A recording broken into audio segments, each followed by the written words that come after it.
পহেলা বৈশাখের দিন ছিল গোপালগঞ্জের মুকসুদপুরবাসীর জন্য এক আনন্দের দিন। এখন থেকে মুকসুদপুর স্টেশনে যাত্রা বিরতি করবে ঢাকা বেনাপোল এবং ঢাকা খুলনাগামী আন্তনগর ট্রেন।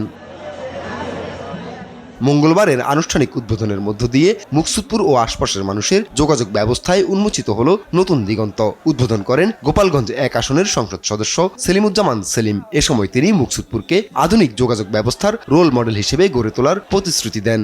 আমি মহান সংসদেও বলেছি যে অন্য 64 জেলার মধ্যে গোপালগঞ্জ জেলাও কিন্তু একটা জেলা। সো এখানে মানুষ যাতে ন্যূনতম কোনো বৈষম্যের শিকার না হয়, ইনশাল্লাহ আমাদের মাননীয় প্রধানমন্ত্রী কথা দিয়েছেন, আমাদের মন্ত্রিপরিষদ কথা দিয়েছেন, আমাদের দলের ঊর্ধ্বতন নেতৃবৃন্দের সঙ্গে কথা হয়েছে। আমরা 3 জন সাংসদই ওখানে গিয়েছিলাম।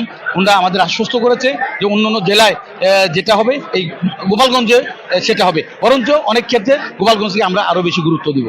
নববর্ষের এই দিনে নতুন প্রাপ্তি মুকসুদপুরবাসীর মাঝে এক অন্যরকম প্রাণ চাঞ্চল্যের সৃষ্টি করেছে। শুধু যাতায়াত নয়, এর মাধ্যমে স্থানীয় অর্থনীতিতেও ইতিবাচক প্রভাব পড়বে বলে আশা করছেন সংশ্লিষ্টরা। মুকসুদপুরের জনগণের দীর্ঘদিনের আশা আকাঙ্ক্ষা এবং ঢাকা বিভিন্ন জায়গায় যাতায়াতের যে সুবিধা, মানুষের সুবিধা ভোগ করছেন, এটা আমি অত্যন্ত মুকসুদপুর খুশি। বাঙালি জাতির একটি ঐতিহ্যবাহী দিন পহেলা বৈশাখ। এই পহেলা বৈশাখে আমাদের মুকসুদপুরবাসীর সেই আশা পূরণ হয়েছে।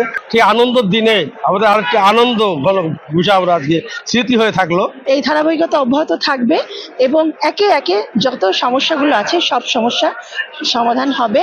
বিকেলে কাশিয়ানী উপজেলায় সাংস্কৃতিক অনুষ্ঠান ও লোকজ মেলা ঘুরে দেখেন সংসদ সদস্য সেলিমুজ্জামান সেলিম। আপন অপু, নিউজ ডেস্ক, দেশ টিভি।